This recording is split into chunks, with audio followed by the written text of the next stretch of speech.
হালাল খানা খেলে ইবাদতে মনোনিবেশন হয়, ইবাদতে স্থিরতা তৈরি হয়, ইবাদতে মনোসংযোগ ঘটে, ইবাদতে এক নিষ্ঠতা আসে, ইবাদতে রবের খুশির জন্য মন স্থির হয়। একবার জোরে বলুন। খাচ্ছে কলগেট দৌড় পর্যন্ত আরাম, আর এইরকম বড় তসবিহ দাঁড়ালে আল্লাহ, শয়তান বলছে ভালো করে কর, ভালো করে কর, কত জিকির করবি কর। দুই একজন আবার জিকির করতে করতে না ভুল মারতে দেখি, লাভ মেরে মেরে কাঁদে উঠেছে। এগুলো হচ্ছে ডবল হারাম, মানে যা পায় সব উড়ো।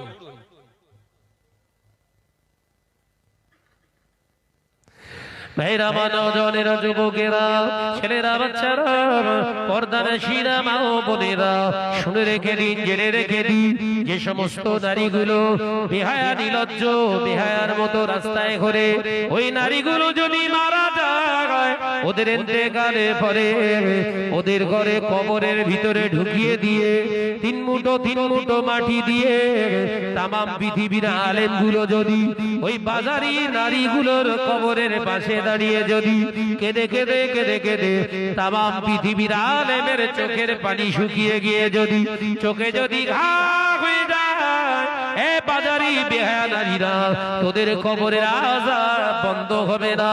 যে সমস্ত নারীরা বেহায়া নির্লজ্জের মতো রাস্তায় ঘোরে, ওই নারীগুলো যদি বিনা তওবায় মারা যায়, ওদের ইন্তেকালের পরে তামাম পৃথিবীর পীর সাহেবগুলো যদি ওদের কবরের পাশে দাঁড়িয়ে দাঁড়িয়ে কেঁদে কেঁদে কেঁদে কেঁদে যদি তামাম পৃথিবীর পীর সাহেবের চোখের পানিতে যদি বেহায়া নারী, বাজারি নারীর কবরের মাটিটা কাদাও হয়ে যায়, ওর কবরের আযাব কিয়ামত পর্যন্ত বন্ধ হবে না।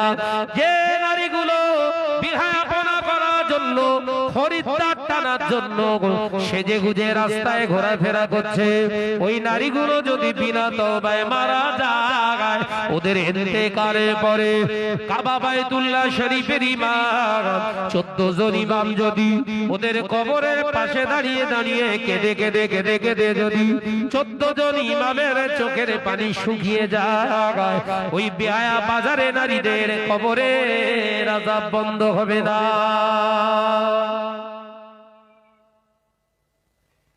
কারণ নবী বলে দিয়েছে বন্ধ হবে না, ওখানে কোনো হুজুরির কাজ হবে?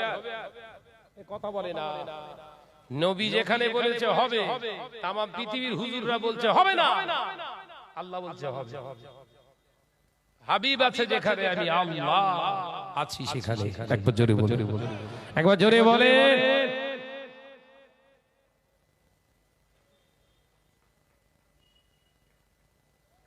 তাহলে এই নারীগুলোকে ঘরের বউ করাও যায় না বলে? কথা বলছেন না? যে নারীগুলো রাস্তায় সেজে গুজে খরিদ্দার ধরার জন্য দাঁড়িয়ে আছে, এরা কিন্তু ঘরের বউ হওয়ার যোগ্য না বলো? শুনতে বিরাট খারাপ লাগতেছে, বলো আপনাদের রাগ হচ্ছে, কিন্তু কিছু করার নেই।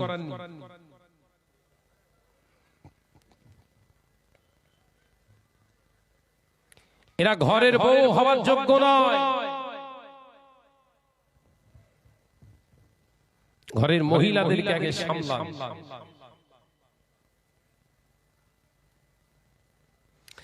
ও নওজওয়ানেরা, যুবকেরা, ছেলেরা, বাচ্চারা, পর্দানশীনা মা ও বোনেরা, আল্লাহ নবী সাহাবী ফারুক আযম হযরত ওমর রাদিয়াল্লাহু তাআলা আনহুর দরবারে একজন নারী এলেন, একজন মহিলা আসলেন, সালাম দিলেন, আসসালামু আলাইকুম ইয়া আমিরুল মুমিনিন, খলিফাতুল মুসলিমিন, ও হযরত ওমর, ও হযরত ওমর ইবনুল খাত্তাব, আমাদের খলিফা, আপনাকে কি জিজ্ঞাসা করছি, আপনি কি একবার দয়া করে বলুন, হ্যাঁ বলেন, আল্লাহর জমিনে কি আল্লাহর কোরআন নাই?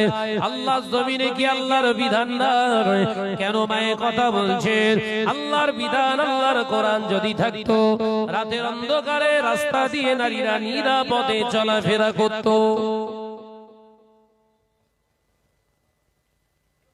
আল্লাহর বিধান, আল্লাহর কোরআন যদি জমিনেতে থাকতো,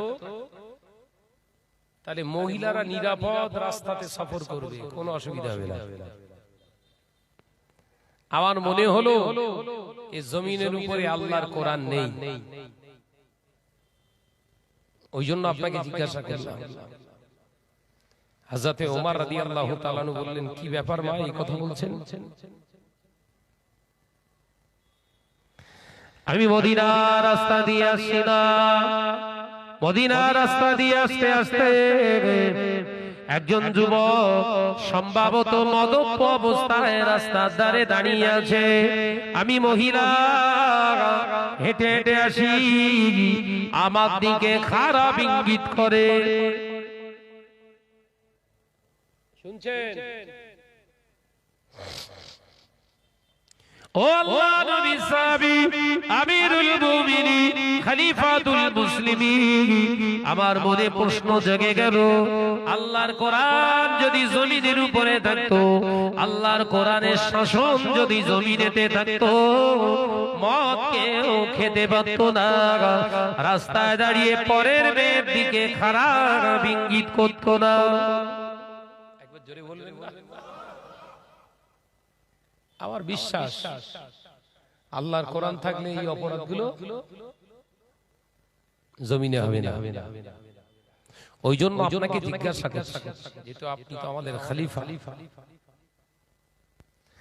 আল্লাহ নবী সাহাবী ফারুক আযম হযরত ওমর রাদিয়াল্লাহু তাআলা আনহু বললেন, কোন জায়গাটায় মা এটা ঘটলো? হুজুর নির্দিষ্ট একটি জায়গা বলে দিলেন।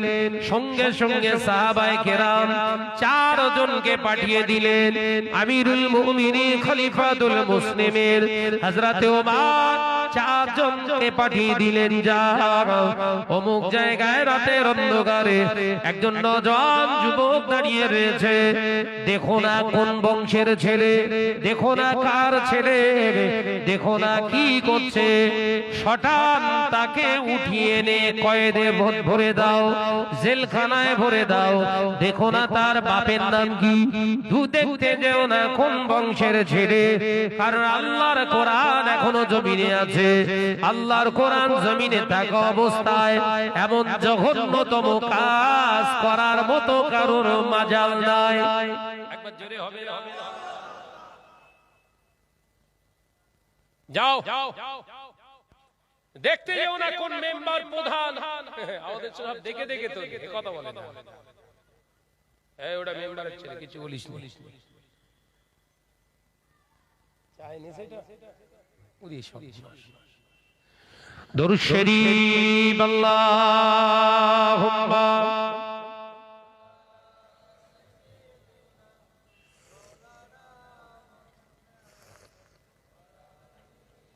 চা খাচ্ছে বলে রাগ হচ্ছে নাকি? তা দরুদ শরীফের জুতো এরকম কেন? আর একটু জোরে বলি আল্লাহুম্মা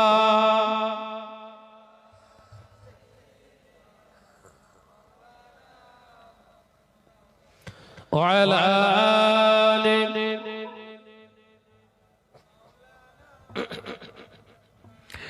আমারে কণ্ঠে তুমি তোমারি বাণী দিয়েছো, বুকের দেরাজ তুমি তোমারি স্থান দিয়েছো। আমারে কণ্ঠে তুমি তোমারি বাণী দিয়েছো, বুকের দেরাজ তুমি তোমারি স্থান দিয়েছো। এত ভালোবাসো কেন মালিক আমার, কি করে শুকর করি আমি তোমার, কি করে শুকর করি আমি তোমার। জোরে হবে না? আর কি জোরে হবে না? আমারে কণ্ঠে তুমি তোমারি বাণী দিয়েছো, বুকের দেরাজ তুমি তোমারি স্থান দিয়েছো। লা ইলাহা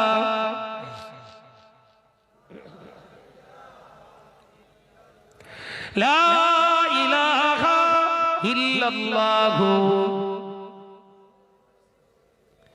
পৃথিবীর দিকে দিকে ও যদরি দে শান্তি মোরা পেলাম তোমার দিকে পৃথিবীর দিকে দিকে ও যদুরিদে শান্তি মোরা পেলাম তোমার দিকে রহমত যে তোমার করুণা বেশুমার রহমত যে তোমার করুণা বেশুমার সেজদাতে নুয়ে পড়ে মাথা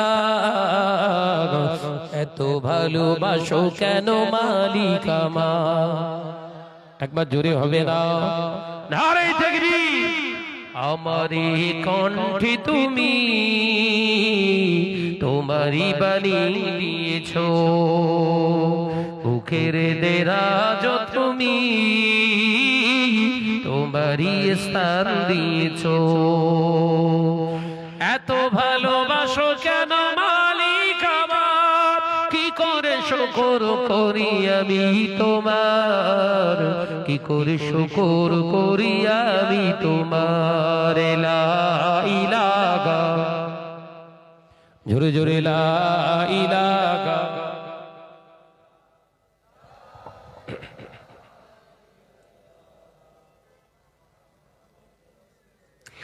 আকাশেতে যত দেখি শত তারা তোমার তসবিতে আত্মঘরা আকাশেতে যত দেখি শত তারা তোমার জিকিরে আত্মঘরা তুমি যে রহমান তুমি যে দয়াবান তুমি যে রহমান তুমি যে দয়াবান করুণা সারা পৃথিবীময় এত ভালোবাসো কেন মালিক আমার জোরে হবে না নারে তাকবীর আমারে কণ্ঠে তুমি তোমারি বাণী দিয়েছো বুকের দেরাজ তুমি তোমারি স্থান দিয়েছো এত ভালোবাসো কেন মালিক আমার কি করে শুকর করি আমি তোমার কি করে শুকর করি আমি তোমার লা ইলাহা ইল্লাল্লাহ জোরে জোরে লা ইলাহা ইল্লাল্লাহ আওয়াজ শোনাচ্ছেন মালিকের আলোচনা কোথায় করছিলাম সব খাচ্ছেন তাই তো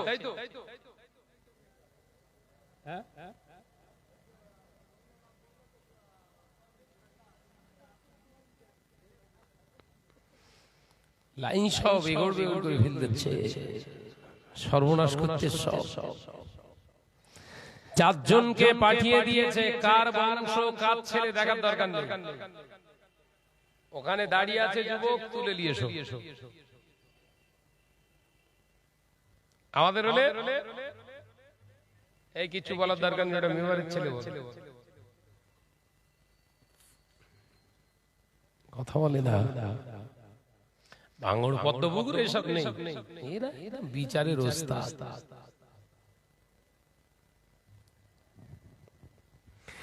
ভাইরা নজনেরা যুবকেরা ছেলেরা বাচ্চারা পর্দারা শিরা মা ও বোনেরা আল্লাহ নবী জলিল কদর সাহাবী চারজন হুজুর চলে গিয়েছেন আল্লাহ নবীর সাহাবী ওমরের কথা অনুযায়ী ওই জন যুবক ছেলেটাকে উঠিয়ে আনলো কয়েদের ভিতরে ঢুকিয়ে দিলেন দেখতে পেলেন না কার ছেলে মুখটা ঢেকে দিয়ে কয়েদের ভিতরে জেলের ভিতরে বন্দী করে দিয়েছে আগামীকাল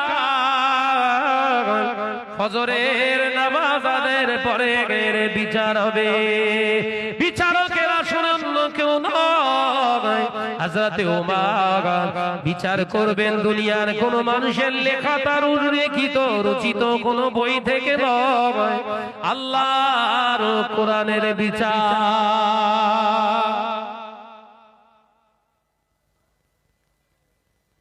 কালকে সকালে হবে এখন সেই নতুন সিস্টেম শুরু হয়েছে আসামিদের ধরি আগে মুখ ঢেকে দেয় জেলে টেলে লেয়ালি মুখ ঢাকে না বস্তা টস্তা কাপড় টাপড় জড়িয়ে যাচ্ছে, কি মহরতি কাজ করিয়েছে। আল্লাহ নবী সাহাবী ফারুক আযম হযরত ওমর রাদিয়াল্লাহু তাআলা আনহু ফজরের নামাজে পড়ে হুজুর ইমামতি করলেন। ফজরের নামাজের পরে সমস্ত সাহাবায়ে কেরামদের লক্ষ্য করে বললেন, ও মদিনার মুসল্লিরা, মদিনার মসজিদে নববী শরীফে যারা নামাজ পড়তে যেতে, ছেলে কিংবা মেয়ে, কালকে রাতে একজন আসামি ধরা পড়েছে, তার বিচার হবে, এক্ষুনি আপনারা দাঁড়িয়ে যান। আপনারা কেউ যাবেন না, বিচার হবে জনসমক্ষে। আল্লাহ নবী সাহাবী ফারুক আযম হযরত ওমর রাদিয়াল্লাহু তাআলা আনহু হুজুর চলে গেলেন। হুজুর চলে গেলেন কোথায়? গুটি গুটি পা গায় জেলখানায়, কয়েদখানায় গিয়ে দেখলেন কয়েদিটা অন্য কেউ নয়, নিজের ছেলে দাঁড়িয়ে আছে। আল্লাহ নবী সাহাবী ফারুক আযম হযরত ওমর বললেন, এই ছেলে, একবার জবানটা ফাঁক করে, জবানটাকে হা করিয়ে একবার জোরে শ্বাস প্রশ্বাস ফেলো দেখি। হযরত ওমর নিজে নাকটাকে নিয়ে গেলেন ছেলের কাছে, নাকটা নিয়ে গেলেন মুখের কাছে, জোরে শ্বাস প্রশ্বাস ফেলেছে। হুজুরের নাকেতেও একটা দুর্গন্ধ এলো। মদ খেলে তার একটা গন্ধ আছে না? না, পদ্মফুল কেউ খায়? যারা ও জিনিস খায় মরণের ঘুম ঘুমোয়, দেখেছেন? যারা ও জিনিস খায় রাস্তার উপরে চিত হয়ে ঘুমোচ্ছে, মশায় কামড়াচ্ছে, কিচ্ছু বুঝতে পারছে না, মনে হচ্ছে জান্নাতে রয়েছে। মরণের ঘুম ঘুমোচ্ছে, আদর মুখ থেকে গন্ধ বেরোয়, ঝোলা গুড়, কিসের গুড়? ঝোলা গুড়ের গন্ধ। আর ওই গন্ধ যদি কুকুর একবার পায়, ওই গন্ধ নাকে আসা মানি পেচ্ছাপ করবে, কথা বলে না।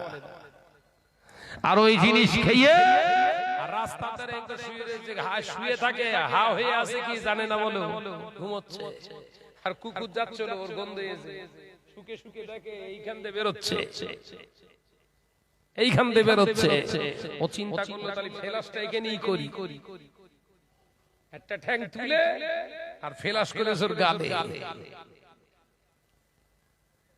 কথা বুঝতে পারছেন না কেন? ফেলাস করে ওর গালে। আর কুকুরের স্পিরিট একটু বেশি হয়, দেখেননি? ঠ্যাং তুলে ওখানে মেরতেছে, এত জোরে মারে, কথা বলে না কেন? শুকনো কাঠ টাট জোগাড় করে রেখে দিয়েছে মা বোনরা, এখান থেকে ঠ্যাং তুলে ওইখানে ঝাড়ে। গাল হাক শুয়ে জোরে ফেলাস করিস তো, ওই সেই ফেলাসের ঘুম ভেঙে গেছে, মনে করতে বোধহয় কিয়ামত শুরু হয়ে গেছে বোধহয়। আর গালে যারা পাচ্ছে মনে হচ্ছে বিরাট একটা পানি পাচ্ছে। যারা ওই জিনিস খায় ওদের মরণ ওই মুখ খেয়েই হয়, কথা বলে না কেন? আল্লাহ নবী দো জাহানের বাদশা হাবিবুল্লাহকে, নবী জনাবে মুহাম্মদুর রাসূলুল্লাহকে সাল্লাল্লাহু আলাইহি ওয়াসাল্লামের জলিল কদর সাহাবী ফারুক আযম হযরত ওমর রাদিয়াল্লাহু তাআলা আনহু হুজুর আমার দেখতে পাওয়া যায় বিচারের মানদণ্ড খাড়া করলেন। কোরআনের বিচার, রাস্তা দিয়ে হাঁটলে কোন মহিলার দিকে যদি খারাপ ইঙ্গিত করা হয় কিংবা যদি শরাব পান করা হয়, 100 ঘা তাকে ডোররা মারা হবে। চাবুক চাবুক কঘা, এইরকম যদি আইন থাকতো, ওইখানে সলিমউদ্দিন দাঁড়িয়ে থাকতো, রুবিনা সেজে গুজে ঘুরতো।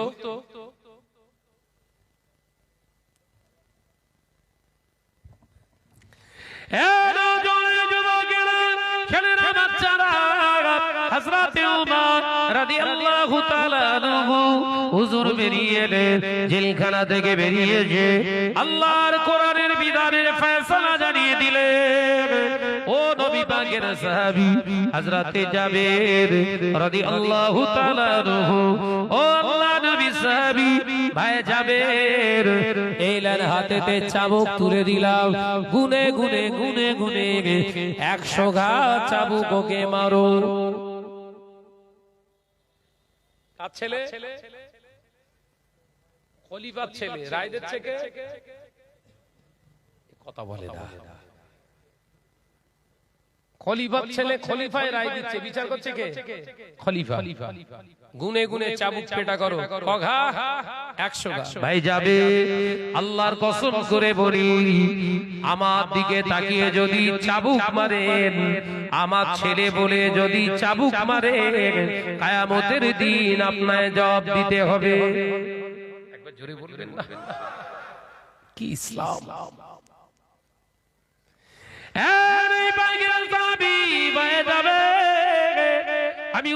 আমি হযরতে ওমর হাতেতে তোমার চাবুক তুলে দিয়েছি, আমি ইচ্ছা করলে মারতে পারতাম, আমার গায়ে আল্লাহ শক্তি দিয়েছে, আমি ইচ্ছা করলে আমার ছেলের গায়ে 100 মারতে পারতাম।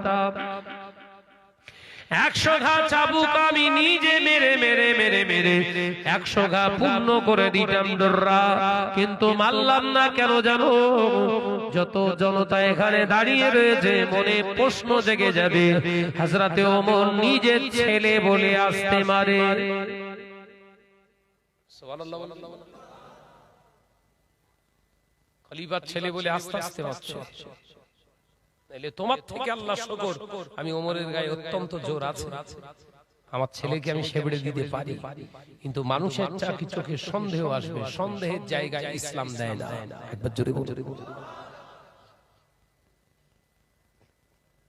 আর আমাদের ওমর গুলো বিচার করতে সব স্বামী স্ত্রী ঝামেলা হয়েছে, বিচার করতে এসে ওমর বিচার করতে এসে কে? ওমর। ভাবির এক কামরায় ঢুকিয়ে দিয়ে ভাইয়ের আর এক কামরায় ঢুকিয়ে দিয়ে এর কাছে একবার যাচ্ছে, ওর কাছে একবার যাচ্ছে। তার মানে কি মেটাতে এসছে না আরো বাড়াতে?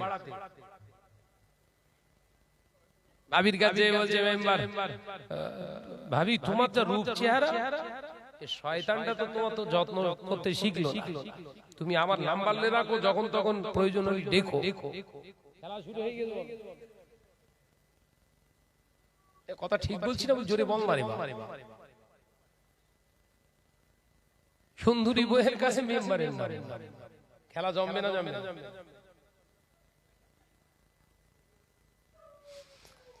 ওর কামরায় যে বলতে সারা তোর মতো এরকম একটা মানুষ, ও যদি না বোঝে ওইরকম কপাল ফাটা বিয়ে নারী আর কেউ আছে? দেখেছেন ওর কাছে কি বলে? এর কাছে কি বলে? মেটাতে এসছে না আরো বাড়াতে? ওই জন্য স্বামী স্ত্রী ঝামেলা হলে কোন মেম্বারকে দিয়ে মেটাবেন না, শরিয়াতে হারাম।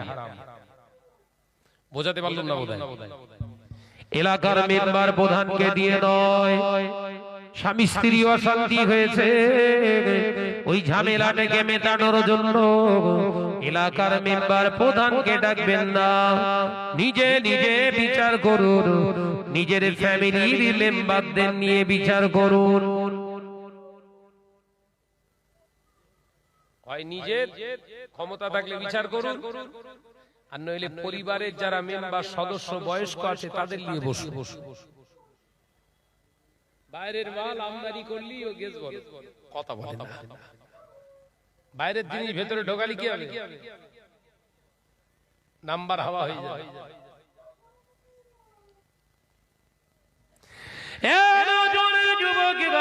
ছেলেরা বাচ্চারা পর্দানশীরা মা ও বোনেরা পদ্মপুকুরের মুসলমানেরা আল্লাহ নবী জলিল কদর সাহাবী হযরতে ওমর রাদিয়াল্লাহু তাআলা আনহু হাতেতে চাবুক নিয়ে হযরতে জাবের রাদিয়াল্লাহু তাআলা আনহুর হাতে তুলে দিলেন।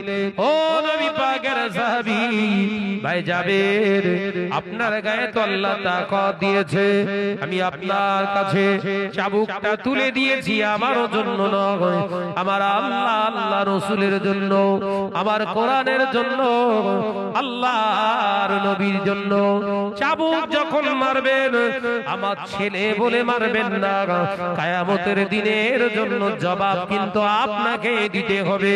তাই আপনার দায়িত্ব হলো আপনার দেহে যত ক্ষমতা আছে সমস্ত ক্ষমতাটা কোরআনের খিদমতে পেশ করা।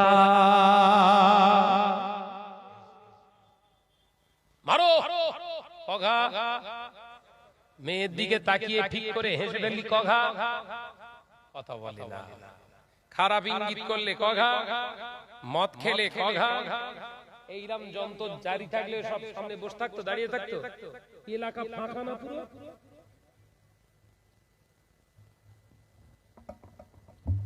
ওই জন্য মদিনা শরীফে, মক্কা শরীফে রাত 2টো, 2:30টা, 3টের সময় মহিলারা নামাজ পড়তে আসে, একা একা রাস্তা দিয়ে একা একা হেঁটে হেঁটে আসে, শিয়াল কুকুরও তাদের ছয় না। কথা বুঝতে পারছেন না? আমি তো আপনাদের নেক দোয়া 3বার আল্লাহ নিয়ে গেছে আমাকে, আবার এই 4-5 দিন পর যাব যদি আল্লাহ রাজি থাকি। সম্ভবত 4 তারিখে, মানে হয়তো 6-7 দিন বাকি আছে। 28 মাস মানে আজকে 26, তো 26, 27, 28, এই 6 দিন বাকি, 5 দিন বাকি, 6 দিন। আল্লাহ চাইলে যাব। আর যতবার আল্লাহ নিয়ে যাচ্ছে দেখছি, গত বছর রমজান মাসে উমরা করলাম, 1,43,00,000 মানুষ উমরা করেছে রমজান মাসে। কত কোটি? 1,43,00,000 মানুষ উমরা করেছে। তার ভেতরে কিছু না হলেও 50 লক্ষ মহিলা আছে। কলক্ষ বললাম 50 লক্ষ। ওটা বাইরে থেকে আসা উমরাকারী। জর্ডান, লেবানন, কুয়েত, কাতার, ওমান, এসব আশেপাশে যত আরবিয়ান কান্ট্রি আছে, দেশ আছে প্রতিবেশী, সব দেশ থেকে মহিলারা আসে উমরা করতে। রাতের অন্ধকারে তারা হোটেল থেকে একা যাচ্ছে, একা আসছে, তাদের দিকে তাকানোর লোক নেই। আরে ছেঁচাগুলো করতেছ কি?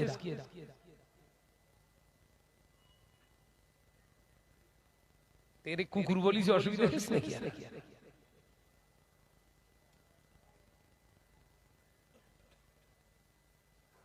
রাত 2:30টার সময় একজন মহিলা হাতে তসবিহ নিয়ে, মুসাল্লা নামাজ পাঠি নিয়ে হেঁটে হেঁটে একা একা রাস্তা দিয়ে আনমনে আসছে, তার ডিস্টার্ব করার লোক নেই।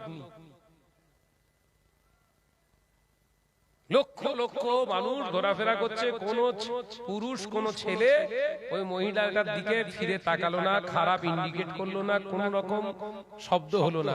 নিঃসন্দেহে নামাজ পড়ছে, বেরিয়ে আসছে, নামাজ পড়ছে, বেরিয়ে আসছে, নামাজ, কোন ডিস্টার্ব করার লোক নেই। আর সামান্য একটা জলসা হচ্ছে মেয়েদের। আমি আমার ভুলক্রমে আমার গাড়ির পেছনটা মোটরসাইকেলের কাছে ঢুকে গিয়ে খানিকটা ক্ষতি হয়ে গেছে। তার মানে কি, মাথা গরম হয়ে গেছে, সেলিমা এসে দাঁড়িয়ে রয়েছে, টাইম শর্ট, রাস্তার উপর গাড়ি দিকে বেরিয়ে গেছে। কথা বুঝতে পারছেন না? দেরি হয়ে গেলে তো বাসবাগানকে হয়তো রিজার্ভ করে নেবে। এই হলো আজকে যুগ সংরক্ষণের মুসলমানের ক্যারেক্টার। মার কেন পৃথিবীতে খাচ্ছি আমরা, এগুলো কি উপলব্ধি করা যায়? কথা বলে না? ভাইরা, মানবজনেরা, যুবকেরা, ছেলেরা, বাচ্চারা, পর্দানশীনা মা ও বোনেরা, আল্লাহ নবী সাহাবী হযরতে জাবের রাদিয়াল্লাহু তাআলা আনহুর হাতেতে তুলে দিলেন। হযরতে ওমর রাদিয়াল্লাহু তাআলা আনহু হাতেতে তুলে দিলেন। চাবুক মারতে শুরু আরম্ভ হয়ে গেল, মারতে স্টার্ট করে দিলেন। 1 ঘা, 10 ঘা, 20 ঘা, 30 ঘা, 40 ঘা, সমস্ত মানুষগুলো দাঁড়িয়ে দাঁড়িয়ে দেখছে, নিজের বাপ হয়েও দাঁড়িয়ে দেখছে। হযরত ওমরও দেখছে। আল্লাহর নবী সাহাবী হযরত ওমর রাদিয়াল্লাহু তাআলা আনহু দাঁড়িয়ে দাঁড়িয়ে দেখছে ছেলের গাটা ফেটে গিয়ে দাদ্দার করে খুন ঝরছে, সমস্ত চেহারাটা ফেটে গিয়েছে, খুন ঝরে ঝরে ঝরে ঝরে জমিনের উপরে পড়ছে, জমিন লাল।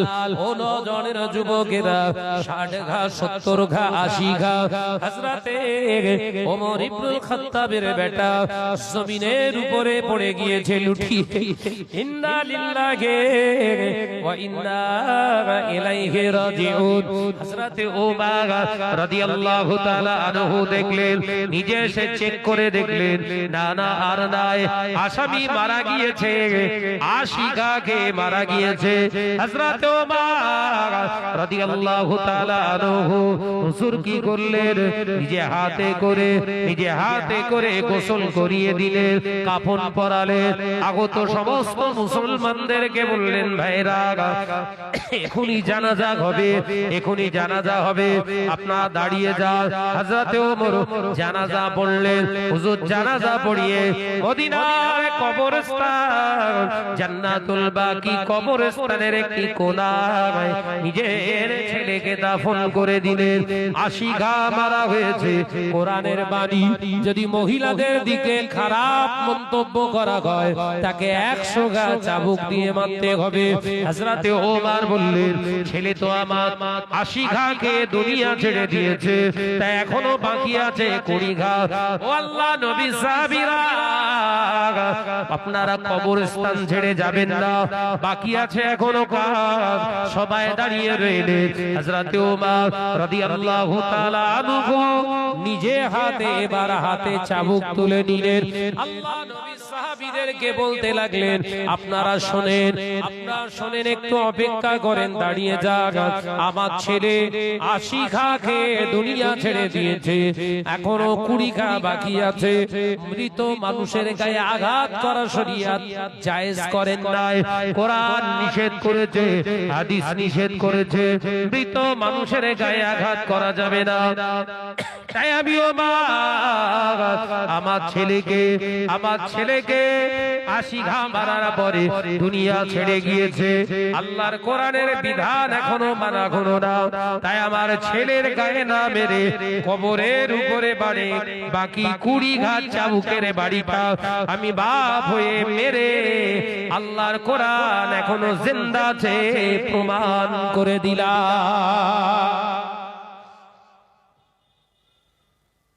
আল্লাহর কোরআন এখনো জিন্দা জমিনে আছে, ওটা আমি প্রমাণ করে দিলাম। কবরের উপরে 20 ঘা চাবুক মারলে।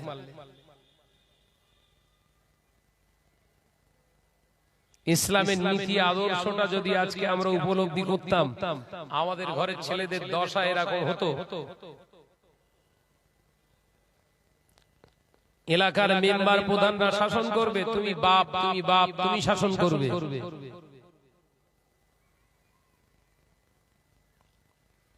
কে শাসন করবে?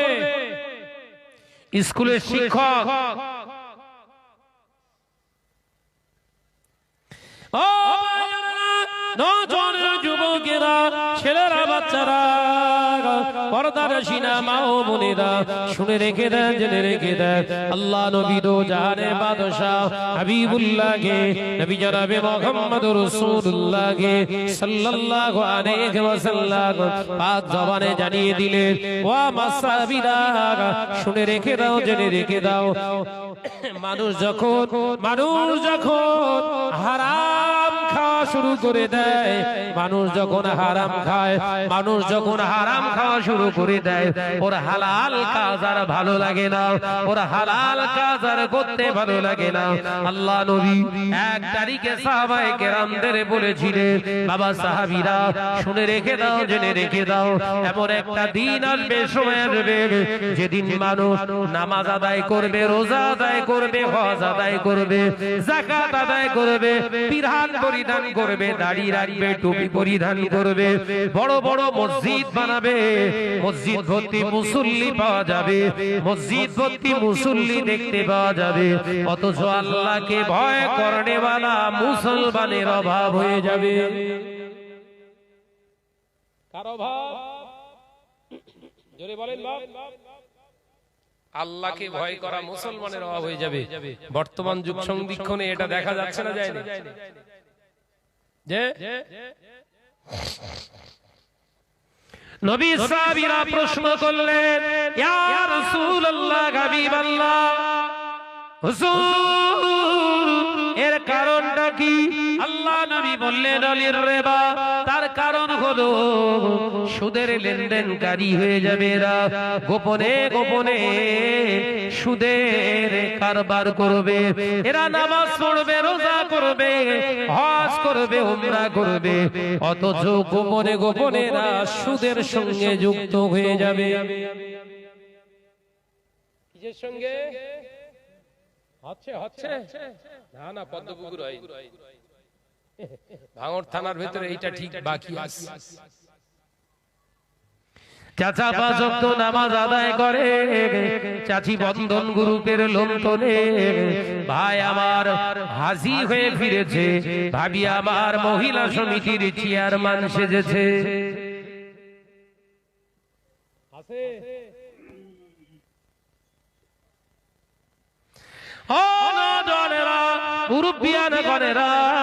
ছেলেরা, বাচ্চারা, পর্দানাশীনা মা ও বোনেরা, শুনে রেখে দিন, জেনে রেখে দিন, সুদখোরের নামাজ আল্লাহর দরবারে কবুল হবে না।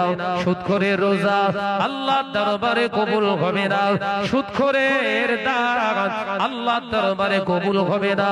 সুদখোরের হক আল্লাহর দরবারে কবুল হবে না। সুদখোর যদি বিনা তওবায় মারা যায়, কিয়ামত পর্যন্ত কবরের আযাব বন্ধ হবে না। আছে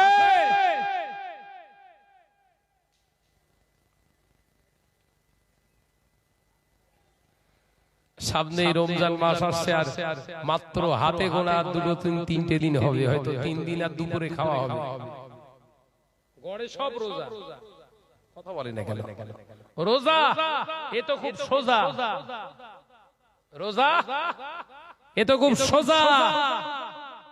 ইফতার কামাল হয়ে যাবে।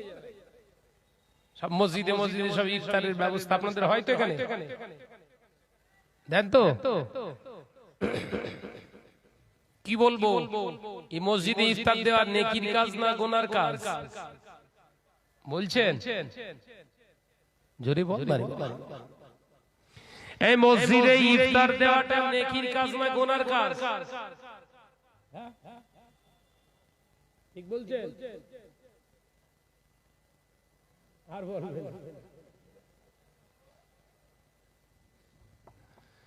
বলে মানুষ কি ইফতার খাওয়াবেন নেকি হবে না? আর আমি বলছি, যদি ইফতার খাওয়ান নেকি হবে, যদি হারাম খাওয়ান গুনাহ হবে। কি খাওয়াতে হবে? আর টেনশন ইফতারের চার্ট টাঙানো হয়ে গেছে, নামের লিস্ট হয়ে গেছে। মুজিবর প্রথম দিন দেবে, শামসুল হক দ্বিতীয় দিন দেবে, আমিরুল গাজী তৃতীয় দিন দেবে, আব্দুর রফিক খান চতুর্থ দিন দেবে, বাচ্চু টুটুল দেবে, দুজনা মিলে 7 দিনের মাথায়। 9 দিনে দেবে আব্দুর রফিক, 10 দিনে দেবে আব্দুল ওয়াহাব। এইরকম করে 10টা রোজা পর্যন্ত প্রথম রহমত দখল করেছে। প্রথম 10টা রহমত।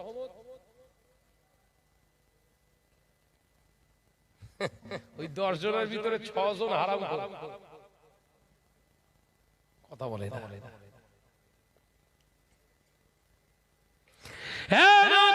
যুবকেরা, ছেলেরা, বাচ্চারা, পর্দানশীনা মা ও বোনেরা, মসজিদে ইফতার দেওয়া নেকির কাজ, মসজিদে ইফতার দেওয়া নেকির কাজ, কিন্তু হারামের সঙ্গে ওতপ্রোতভাবে জড়িত, সরাসরি যারা জড়িত, প্রকাশ্যভাবে যারা জড়িত, তাদের টাকা মসজিদে ইফতার দেওয়া গুনার কাজ। বোঝাতে পারলাম না? না শুধু লাল লাল তরমুজ হলি হলি চাচা দেখে সামনের ফালিটা বড়, সেইটা টেনে নিয়ে বসে দোয়া করছে, আল্লাহুম্মা আমিন আল্লাহুম্মা। ফেরেশতারা বলছে তুই খা না, মুগুর আমাদের আছে। তরমুজ থেকে যত রস তুই নিবি তার 3 ডবল রস তোর থেকে আমরা নেব, খা। ও নওজোয়ানেরা, যুবকেরা, মসজিদে ইফতার দেওয়া নেকির কাজ, মসজিদে ইফতার দেওয়া আবার গুনার কাজ। মসজিদে ইফতার দেবে হালাল টাকার মালিক যারা, হালাল অর্থ উপার্জন করে যারা, তাদেরকে আহ্বান করুন, তারা যেন ইফতার দেয়।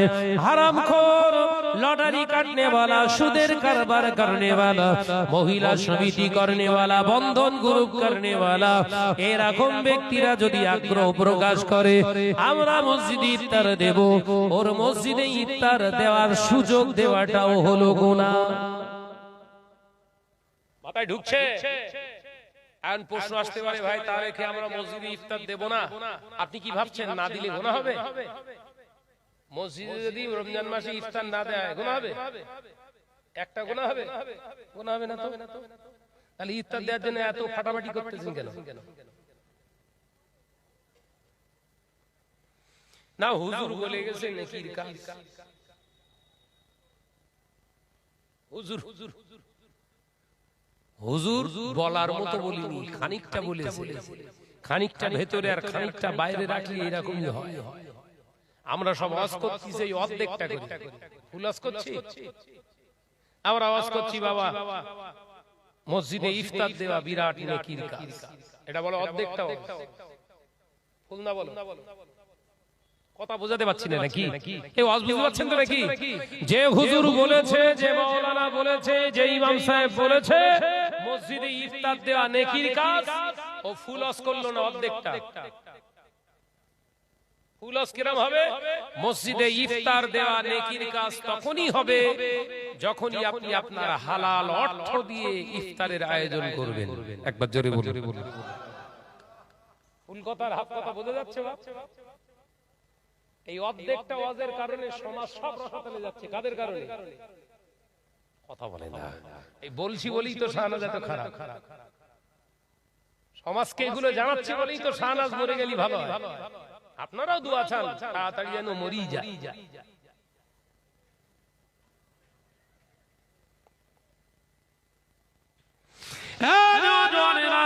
যুবকেরা, ছেলেরা, বাচ্চারা, পর্দানশীনা মা ও বোনেরা, শুনে রেখে দিন, জেনে রেখে দিন, আল্লাহ নবী দো জাহানের বাদশাহ হাবিবুল্লাহকে, নবী জনাবে মুহাম্মদুর রাসূলুল্লাহকে সাল্লাল্লাহু আলাইহি ওয়াসাল্লাম পাক জবানে জানিয়ে দিলেন, কুতিবা আলাইকুমুস সিয়াম কামা কুতিবা আলাল্লাযীনা মিন ক্বাবলিকুম লাআল্লাকুম তাত্তাকুন।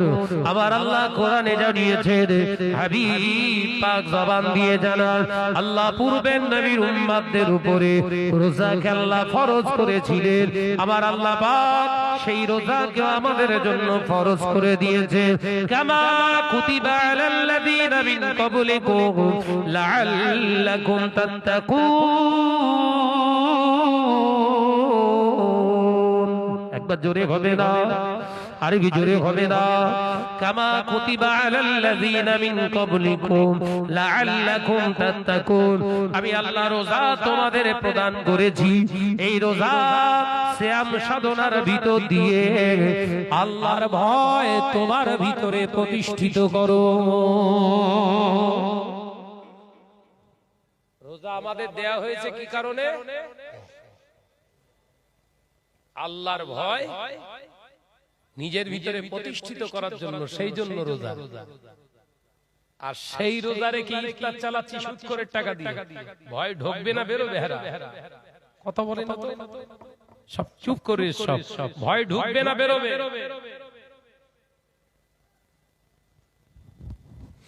ও নওজোয়ানেরা, মুরব্বিয়ান গণেরা, তাই ইফতার দেওয়ার আগে মসজিদে ইমাম সাহেব হুজুরকে দিয়ে এলান করিয়ে দেবেন, হালাল মাল থেকে যদি ইফতার দিতে পারেন নাম নথিভুক্ত করুন। হারামের সঙ্গে যারা জড়িত না তারা এই মসজিদে ইফতার দেবে। সেটা যদি 30 দিন সারা মাস যদি ইফতার দেওয়া না হয় গুনাহ হবে না। 2 দিন ইফতার দেওয়ার পরে যদি বন্ধ হয়ে যায় ওতে গুনাহ হবে না। ওই 2 দিন হালাল ইফতার খেলে আমার আল্লাহ ওই ইফতারকে কবুল করে নেবে।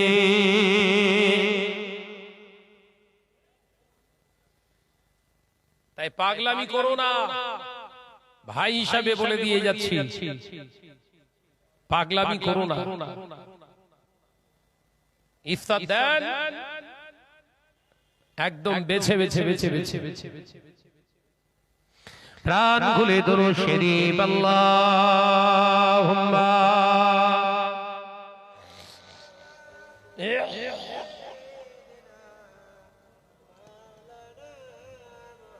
আওয়াজ হচ্ছে না, আওয়াজ হচ্ছে না। ওয়ালা আলি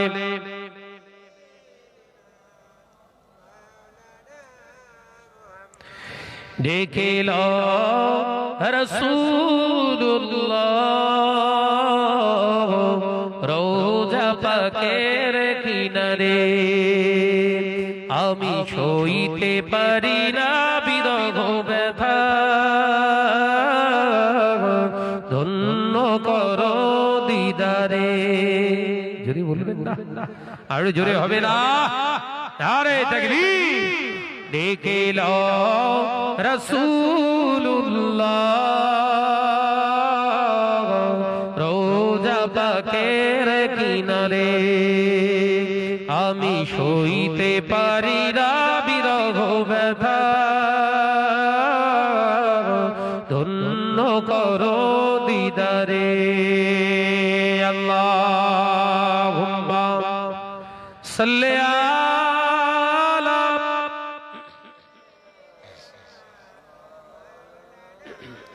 মাশাআল্লাহ মাশাআল্লাহ। আরে কি জোরে ওয়ালা আলি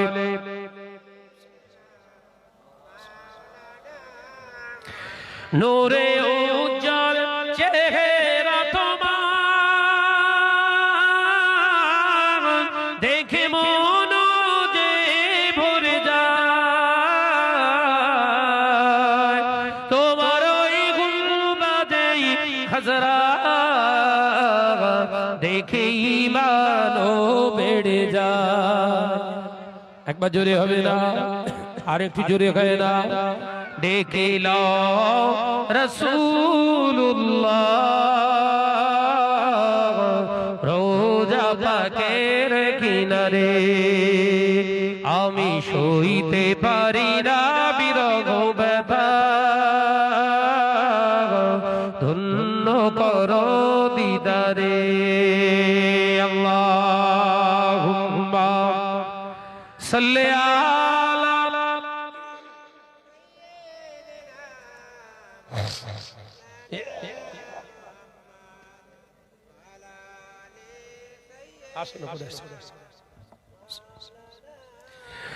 মদিনার ওই আকাশ,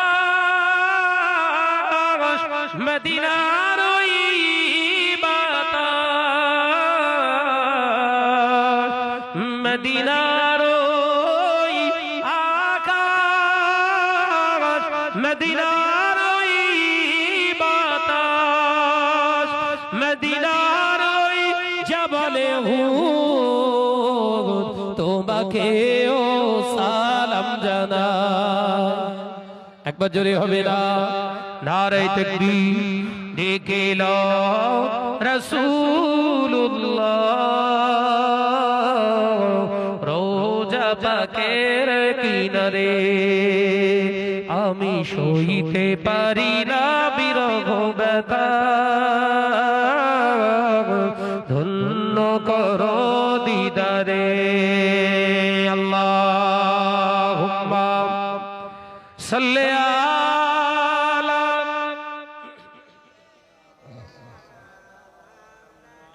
ওয়ালা আলি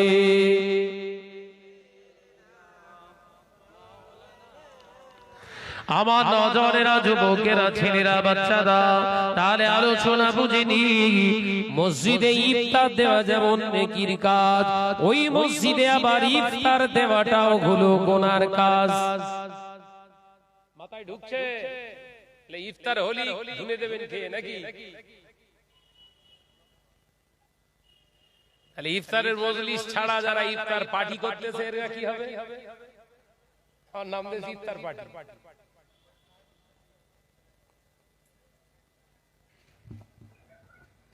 ইফতারের মজলিস ছেড়ে যারা ইফতার পার্টিতে ঢুকতেছে এগুলোর কি হবে?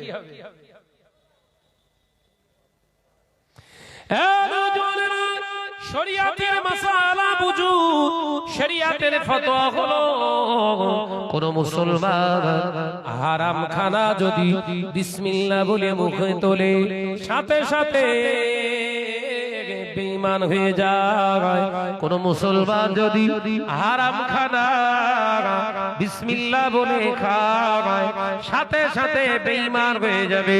শুধু তাই নয়, ও যদি ইফতার নেওয়ার কারণে বেঈমান হয়ে যায়, ওর 14 ঘন্টা রোজা রাখা কি কাজ হয়েছে? কথা বলে না। আর একটা অর্ধেক কাজ আছে বলবো, আর একটা অর্ধেক কাজ আছে বলবো। রোজা রাখলে বাবা পানাহার করা হারাম, দিনের বেলা পানাহার করা যায় না, স্ত্রী সঙ্গম করা যায় না, মেলামেশা করা যায় না, এইগুলো হারাম, রোজা নষ্ট হয়ে যায়। অর্ধেকটা এটা পুরোটা মেনে দেবো? পুরোটা ওয়াজ হলো যেমন রোজা থাকা অবস্থায় পানাহার করাটা আপনার জন্য হারাম, রোজা নষ্ট হয়ে যায়। রোজা রাখা অবস্থায় স্ত্রী সঙ্গম করলে, মেলামেশা করলে দিনের আলোতে রোজাটা নষ্ট হয়ে যায়। আর ওই জবান দিয়ে যদি পরচর্চা গীবত করো, রোজা নষ্ট হয়ে যায়। এটা প্রথম শুনলেন বোধহয়। ওই অর্ধেকটা ওয়াজের কি বালা মুসিবত বুঝতে পেরেছেন? এতদিন রোজা রেখেও কুটকুট কুটকুট করে পরে সমালোচনা হয়েছে না হয়নি? কথা বলে না। ওই জন্য শরিয়াতের ভাষাগুলো আগে নিজে বুঝতে হবে, তারপর অপরকে বোঝাতে হবে। এখন তো আর বোঝা লাগতেছে না, তো এখন আমি মোবাইল দিয়ে দেখে দেখে ওয়াজ করছি। কিরকম সুবিধা হলো মোবাইল লোড করে নিয়েছে মোবাইলে, আমার ভেতরে এর ভেতরেও আছে কোরআন হাদিস আছে। এখন মোবাইল সামনে এরকম দেখে ফাটাফাট ফাটাফাট ওয়াজ করছে। হাদিস বলছে মানে পাখামো, সব হাদিসের উপর ওয়াজ করছি, দলিল মানে সব রয়ে যাওয়ার কাছে বোঝার ক্ষমতা নেই। কথা বুঝতে পারছেন না নাকি? যে হাদিস বর্ণনা করা সহজ, হাদিস দেখে পাঠ করা সহজ, ওই হাদিসের মানে, ওই হাদিসের ইসতিলাহি মানে, ওই হাদিসের গারজিয়াত ওই মৌলভী সাহেবের কাছে পাওয়া সম্ভব নয়। ওই জন্য আমাদের ক্লাসে হুজুর কেবলারা যখন পড়াতেন, একসঙ্গে দুটো চারটে হাদিস বলে তারপর ক্লাস স্টপ করে দিতেন, আর বোঝাতেন না। এইভাবে ক্লাস হতো, দুটো তিনটে হাদিস বর্ণনা করে স্টপ, আর আজকে ক্লাস হবে না, কালকে ইনশাআল্লাহ। তার মানে এই যে তিনটে চারটে হাদিস তোদের পড়িয়েছি, এই হাদিসটা আগে ভালো করে বাড়িতে মুতাআলা কর, স্টাডি কর, এতে বুঝবি এই হাদিসের সারমর্ম কি, ব্যাখ্যা কি, এইটা বুঝে কালকে আবার এসে পড়া দিবি, আবার নতুন হাদিস শোনাবো। আরে মৌলভী সাহেব কি করছে বলেন? হ্যাঁ দেখাচ্ছি, কথা বলতে গেলে করে কথা বলছে না কেন? আপনারা বুঝতে পারছেন তো? এরা যদি সমাজ সংস্কারক হয়, আর এ যদি মুজাহিদে মিল্লাত হয়, তাহলে শয়তান কারা? শয়তান কারা? এরা হাদিস খুঁজে কখন? যেমন ফুরফুরা হুজুররা কোন একটা ভুল করে, এটা ঠিক বের করে বের করে বের করে বের করে সেই হাদিসটা দিয়ে এটা ভুল চলবে না, হারাম। কিন্তু ও নিজে এতটা পায়খানার ভেতর ডুবে আছে, ওর হাদিস খুঁজে পাই না। অপরের দোষ ত্রুটি দেখে দেখে যারা বেড়ায় এরা আসলে কারা? এই ব্যক্তিটা আলেম, অপরের ত্রুটি খুঁজে যে বেড়ায় এ হচ্ছে গদ্ধব, এক নম্বরের গদ্ধব। আর সেটাই হচ্ছে বাস্তব। অপরের ত্রুটি ধরে বেড়াচ্ছ। চিন্তা করেন তো, মুসলিম সমাজ আজকে হারামে সয়লাব হয়ে যাচ্ছে, সেই হারাম থেকে মুসলিম সমাজকে বাঁচাবে কি করে? আর একটা হারাম সামনে এনে হাজির করে। হারাম থেকে বাঁচাবে কি করে জাতিকে, এ নসিহত নেই, আবার একটা হারাম সামনে উপস্থিত করেছে। এই বলবো হারামটা কি বলবো? আপনারা জীবনে কোনোদিন দেখেছেন ফুরফুরার হুজুর কেবলাদের বাড়িতে যাওয়ার পরে মহিলাদের নিয়ে সামনে হুজুররা ওয়াজ করেছে? কথা বলেন। বসিরহাট দরবারে গেলে দেখেছেন? এখন নতুন আমদানি হচ্ছে সব হাইব্রিড হুজুর বেরিয়েছে। তো কি হুজুর? হাইব্রিড। ওরা সামনে না, এখন স্টেজে হাজির করেছে এই লোক। এতদিন ওয়াজ করেছি, এতদিন ওয়াজ করছি, মহিলাদের কণ্ঠস্বর শোনা হারাম, বেগানা পুরুষদের জন্য শোনা মহিলাদের কণ্ঠস্বর হচ্ছে কানের কাবিরা, আপনার কানে জেনার গুনাহ। কি ধরনের গুনাহ? জেনার গুনাহ। জেনা যেরাম করলে গুনাহ হয়, ওই গুনাহ মহিলাদের কণ্ঠস্বরের আওয়াজ পুরুষদের জন্য শোনা, বেগানা পুরুষদের, বেগানা নারীদের কণ্ঠস্বর শোনা এতটাই হারাম। সেই মৌলী সাহেব এখন স্টেজে মেয়ে লোক তুলে নিয়ে বলছে বুখারী পড়ো, হালাল হয়ে গেছে। হ্যাঁ গরু, তুই যে এর আগে এত ফতোয়া দিয়ে ঘুরলি, মহিলারা যে মহিলাগুলো স্টেজে গজল পড়তো বলে তাদেরকে গোষ্ঠী উদ্ধার করে দিলি, এখন তোর কাছে হালাল হলো কোত্থেকে? তোর বাপের তৈরি করে নাকি শরিয়া? বললি বলে শাহনাজ বিরাট উল্টো পাল্টা বলে। রাগ হচ্ছে না, হয় না, কথা বলছে না কেন? মদিনার মসজিদে নবী শরীফে সাহাবায়ে কেরামদেরকে আল্লাহ নবী নসিহত করলেন। মহিলা সাহাবীরা উঠলেন, ইয়া রাসূলুল্লাহ, হাবিবাল্লাহ, হুজুর, নারীদের জন্য আপনি আমাদের জন্য একটু নসিহত করুন, আপনার কাছ থেকে আমরা নসিহত শুনতে চাই। আল্লাহ নবী বললেন, এখানে পুরুষেরা আছে, তোমাদের জন্য এখানে নসিহত করা যাবে না। নারীরা আবেদন জানিয়েছে যে আপনি আমাদের জন্য একটু নসিহত করুন। নবী বললেন, এখানে তোমাদের ওয়াজ হবে না।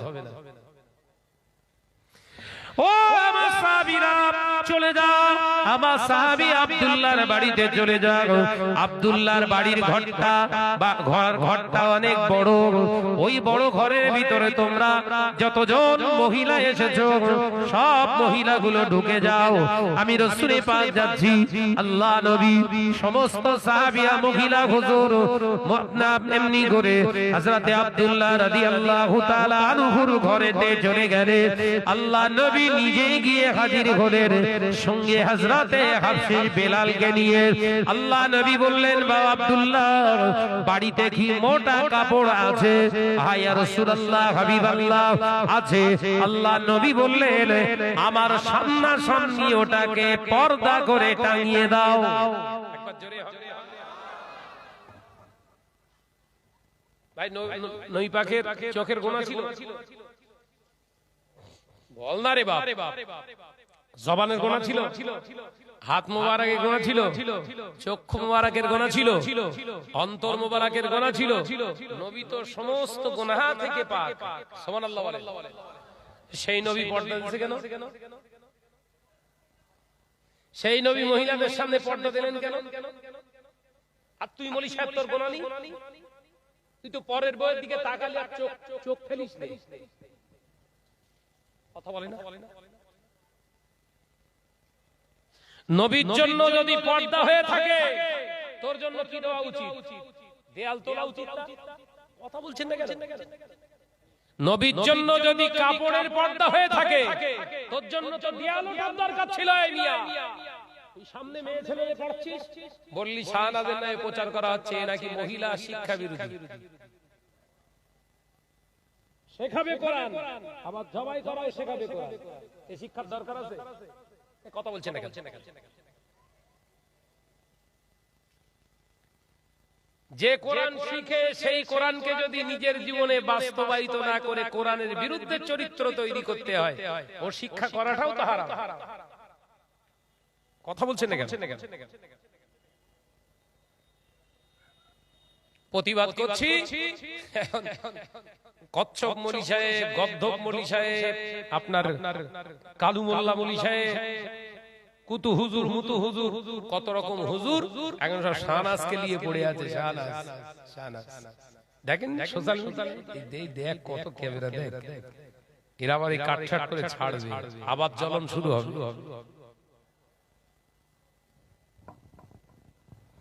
কালো তো ভালো, কালো তো জগতের আলো, কিন্তু এই কালো যদি হয় জাহান্নামের কালো, ওটা ভালো?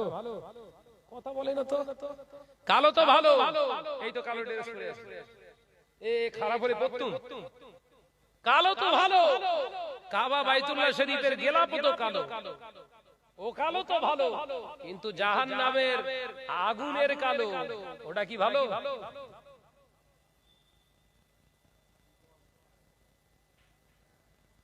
সব কালো কালো হয় না, সব কালো কালো হয় না।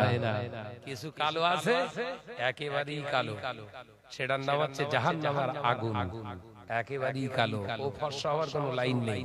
তা কিছু মলি সাহেব বেরিয়েছে কেলে, এ একেবারে কেলে, সকালবেলা যা বলে বিকেল বেলা তার উল্টো বলে। কথা বুঝতে পারছেন নাকি?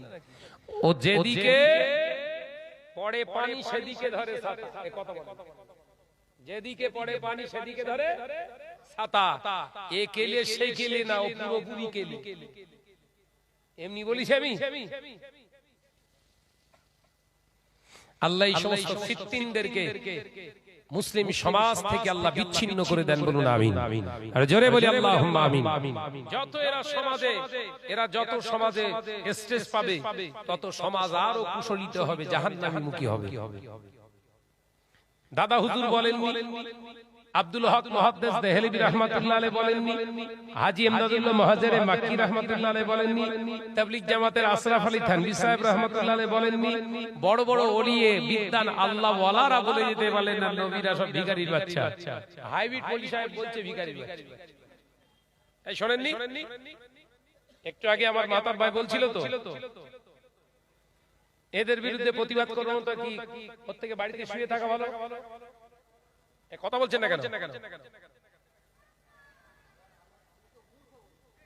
নবী পাক সাল্লাল্লাহু আলাইহি ওয়াসাল্লামকে কাউ ভাই বলছে, কি ভাই? জোরে বল না রে ভাই। আরে রাখাল, রাখাল। অথচ আল্লাহ কোরআনে বললেন, ইয়া আইয়ুহাল্লাযীনা আমানু ওয়ালা তাকুলু রাআইনা। কি বলছে? ওয়ালা তাকুলু রাআইনা। এই রাআইনা শব্দের অর্থ হলো রাখাল। ইহুদিরা, কাফেররা রাসূল পাক সাল্লাল্লাহু আলাইহি ওয়াসাল্লামকে ডাকতেন রাখাল বলে। নাউযুবিল্লাহ। আল্লাহ বললেন, ওয়ালা তাকুলু, তোমরা বলো না, খবরদার তোমরা বলবে না,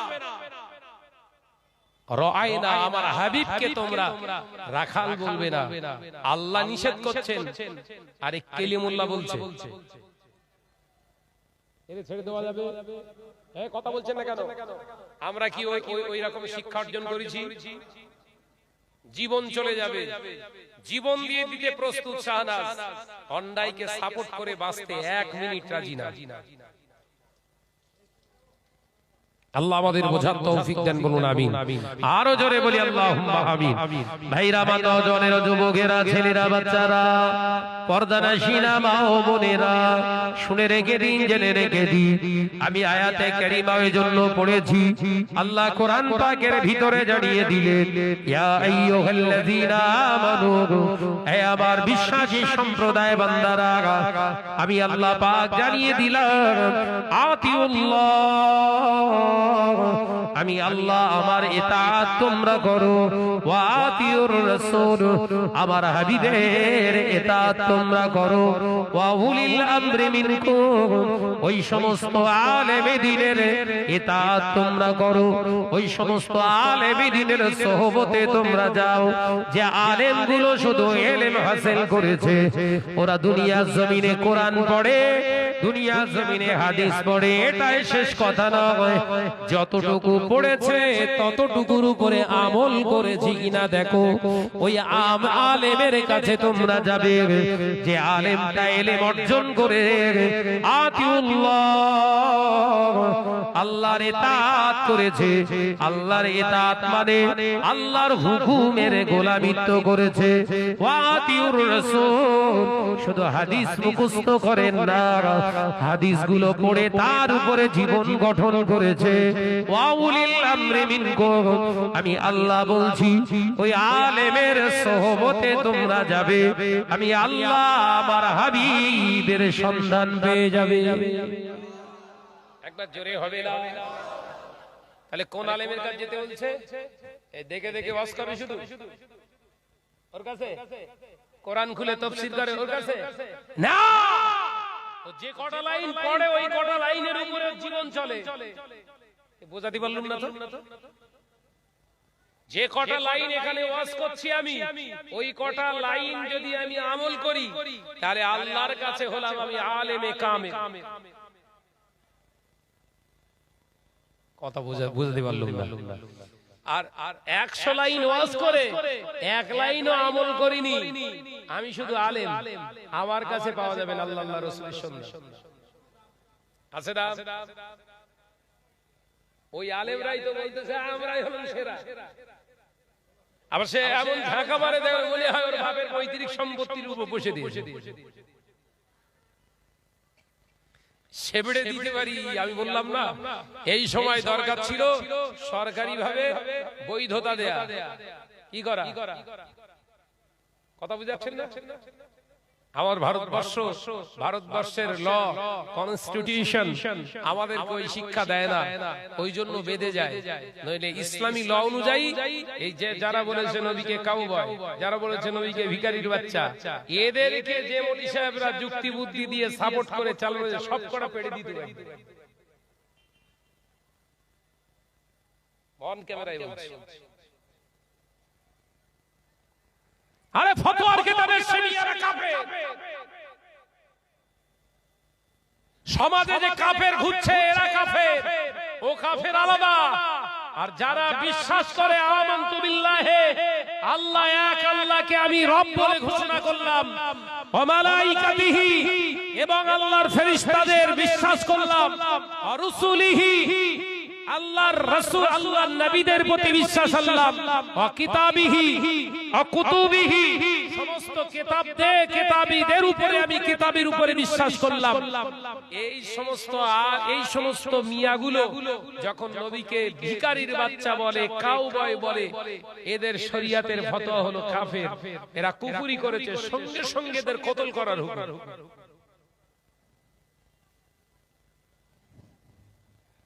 মুসলিম সমাজ বিভ্রান্ত হচ্ছে আজকে ঘরে ঘরে লোন ঘরে ঘরে সব লোন মুরদ নেই দুটো লোন নো ইন্টারেস্টে দিয়ে মানুষকে হারাম থেকে বাঁচানোর হ্যাঁ তোমার এখনো ক্ষমতা হলো না বড় বড় ভাষণ দিচ্ছ ফুরফা হুজুরদের ভুল ধরছো ফুরফা হুজুররা খারাপ ফুরফুরা হুজুররা হারামখোর তা তুই যদি এত হালালখোর হবি লোকের কাছ থেকে চাঁদা তুলে মাদ্রাসা চালাবি কেন কথা বলছেন না কেন লোকের কাছ থেকে যে চাঁদা তুলিস ওই চাঁদাগুলো কি তোর বাপের পৈতৃক সম্পত্তি বিক্রি করা ওটাও তো লোকের কাছ থেকে চাঁদা তুলে মাদ্রাসায় লাগাচ্ছিস ও তো হারামের টাকা কথা বলছেন না কেন ফুরফুরা হুজুরদের হারামখোর বলার আগে নিজের পিঠের সামনে কপালে নিজের সামনে সাইনবোর্ড টাকা সবার থেকে বড় হারামখোর আমি এই কথা বলছেন না কেন তোমরা একা বলতে পারো না ঢেবা মৌলভী সাহেব বেরিয়ে যাওয়া ঢেবা আমি নাম রেখেছি কচ্ছপ কি মৌলী সাহেব? কচ্ছপ সমাজের বুকে বাজার পাওয়ার জন্য এমনি কেউ চেনে না, ওই ডায়মন্ডের ওদিকে ঘর। বুঝতে পেরেছেন তো? চোখ মোটা মৌলী সাহেব তিনি দেখি যে তোয়া চাচাদান হুজুরকে ইন্ডিকেট করে কথা বলছে ভণ্ড ভণ্ড ভণ্ড ভণ্ড করে।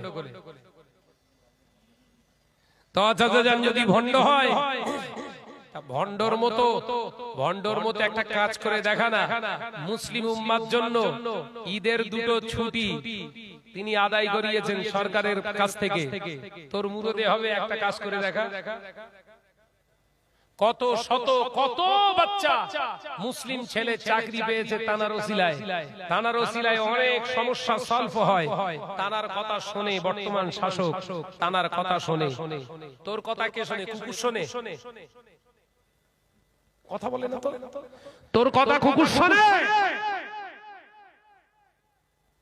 তোর নিজের কথা তোর নিজের বউ শোনে না, তুই আবার অন্যের ভুল ধরতে যাচ্ছিস।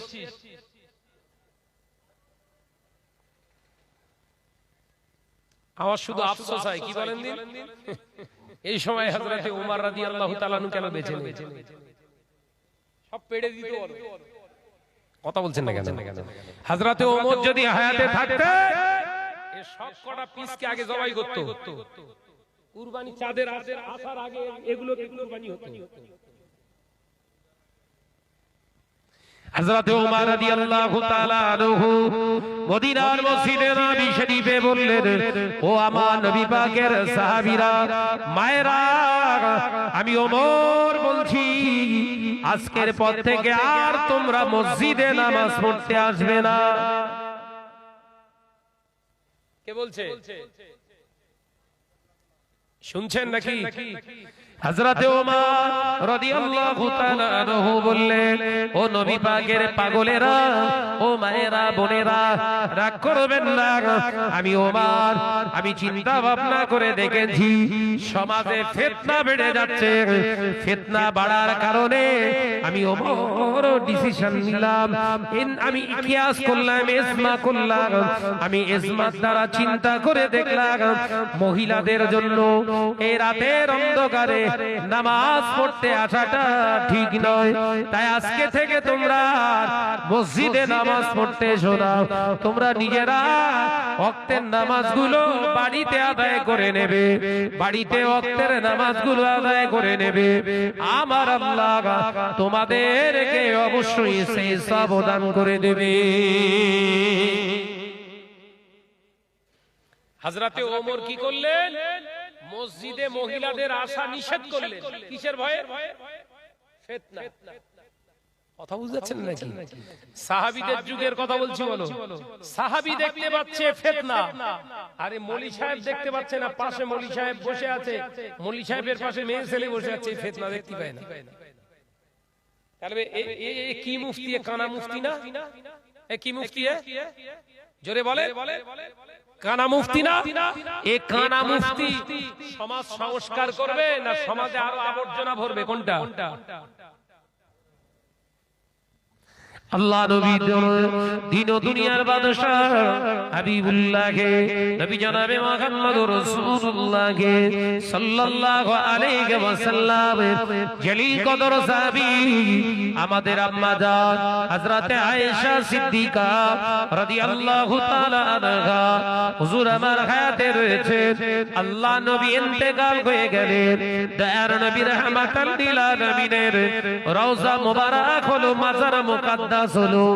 যেই জায়গায় তিনি ইন্তেকাল করেছিলেন ওই জায়গায় তাকে কবরস্থ করা হলো। একবার জোরে বলবেন না? আল্লাহ নবী যেখানে তিনি ইন্তেকাল করেছিলেন ওই জায়গাতেই রাসূলুল্লাহর কবরস্থ করা হয়েছে। তার মানে সেটা ছিল তো ঘর। রাসূলের এখন যেটা রওজা মোবারক, ওটা আসলে কি ছিল? আমার নবী পাকের হুজরা মোবারক, ওইটাই হচ্ছে রাসূলের ঘর। ওখানেই দাফন করা হলো।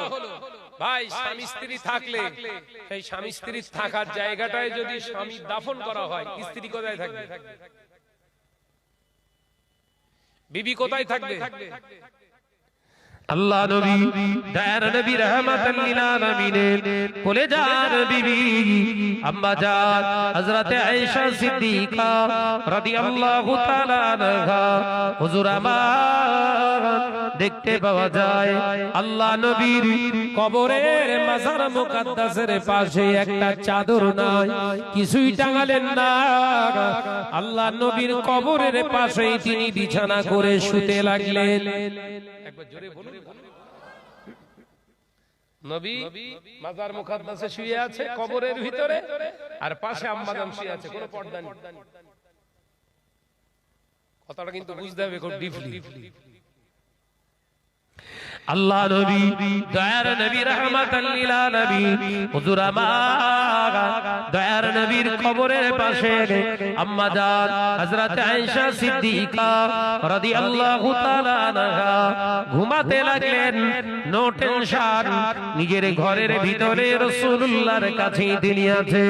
হঠাৎ দেখতে পাওয়া যায় হযরত আবু বকর ইন্তেকাল হয়ে গেল।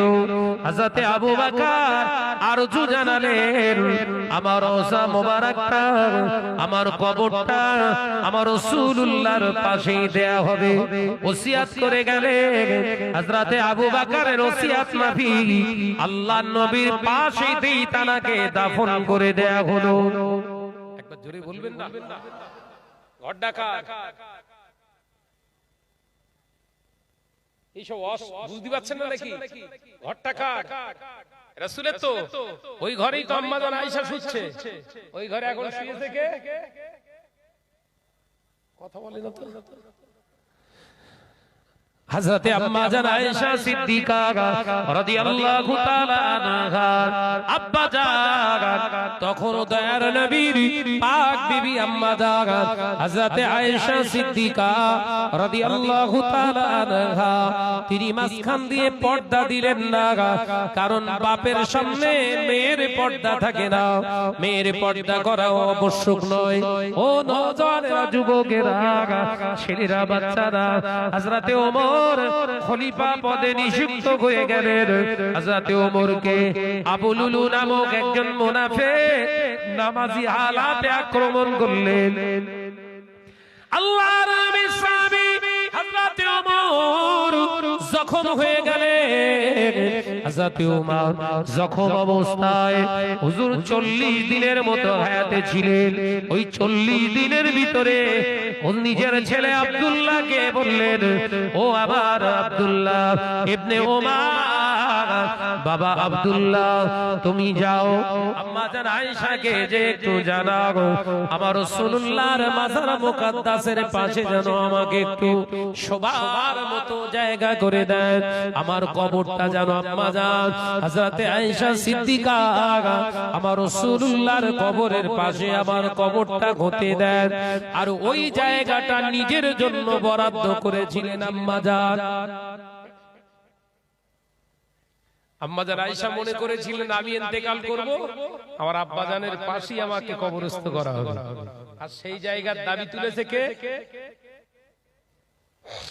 বল না রে কে? হযরতে ওমর। ওমর প্রস্তাব পাঠালেন ছেলেকে দিয়ে। হযরতে আব্দুল্লাহ এসে হযরতে আম্মা জান আয়েশাকে বললেন, আম্মা আব্বা জান এই আবদার আপনার কাছে রেখেছেন। এর অনেক অনেক ডিপলি ইতিহাস, শুধু বোঝানোর জন্য একটুখানি আমি আপনাদের কাছে জানাচ্ছি। আলহামদুলিল্লাহ। যুবকেরা, ছেলেরা, বাচ্চারা, পর্দানশীরা, মা ও বোনেরা, আল্লাহ নবীর নবীর কলেজার বিবি আম্মা জান হযরতে আয়েশা সিদ্দিকা রাদিয়াল্লাহু তাআলা আনহা হযরতে ওমরের প্রস্তাবটা মেনে নিলেন। কবরস্থ করা হলো হযরতে ওমর রাদিয়াল্লাহু তাআলা আনহু। হুজুর আমার আল্লাহ নবী সাহাবী আবু বকরের ঠিকানা হাঁটু বরাবরের কাছে শুয়ে রইলেন। আল্লাহর নবীর দুইজন সাহাবী যখন রাসূলুল্লাহর কবরের পাশে, কবর মোবারক রওজা মোবারকের পাশে তাদের কবরস্থ করা হলো, আম্মা জান আয়েশা সিদ্দিকা রাদিয়াল্লাহু তাআলা আনহা এবার থেকে ওই দিন থেকে মোটা একটা কাপড়ের পর্দা করে দিয়ে তিনি পর্দার আড়ালেতে শুতে লাগলেন। জোরে বলুন। আমি বোঝাতে পারছি না বলো আপনাদের। রাসূল শুলেন, পর্দা টাঙালেন না। বাপ শুলেন, পর্দা টাঙালেন না। ওমর শুলেন, পর্দা। দুটো প্রশ্ন এখানে আমার। কটা প্রশ্ন? দুটো প্রশ্ন। এখানে প্রথম প্রশ্ন হচ্ছে, তিনি তো দুনিয়া থেকে চলে গেছেন, এই মৃত মানুষের জন্য পর্দা করলেন কেন?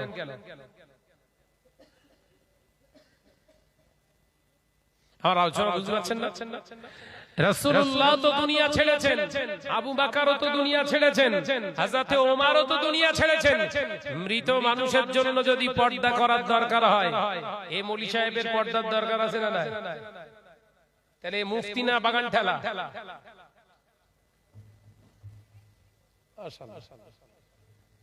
বোঝাচ্ছি।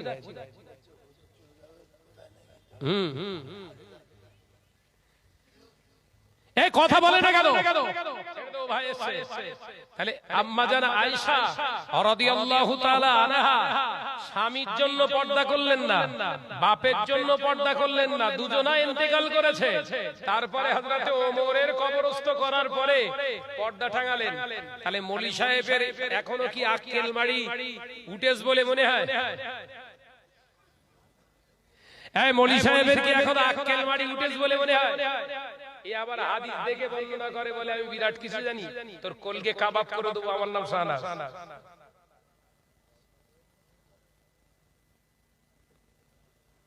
এইসব ফিতনাদের হাত থেকে নিজেকে বাঁচান। কাটতে বলেন। এই যে নসিহতটা দিয়ে গেলাম, ওদের কত বিদ্যার দৌড় আছে, এই নসিহতটা খণ্ডন করুক, এই হাদিসটা ওরা খণ্ডন করুক। যদি বাপের বেটা হয়ে থাকে চ্যালেঞ্জ করলাম, ওদের গোষ্ঠী শুদ্ধ যদি এসে লেগে যায়, ওদের ক্ষমতা নেই, খুঁজে পাবে না। তাহলে মৃত ওমরের জন্য যদি আম্মা জান আয়েশা পর্দা ফরজ করে ফেলে নিজের জন্য, এরা জ্যান্ত হুজুর পাশে বসিয়ে মেয়ে ছেলে দিয়ে পড়াই কি করে? বললি শাহনাজ বিরোধী? বললি শাহনাজ বিরোধী না তুই বিরোধী? আল্লাহ আমাদের সকলকে হেফাজত করেন, বলুন আমিন।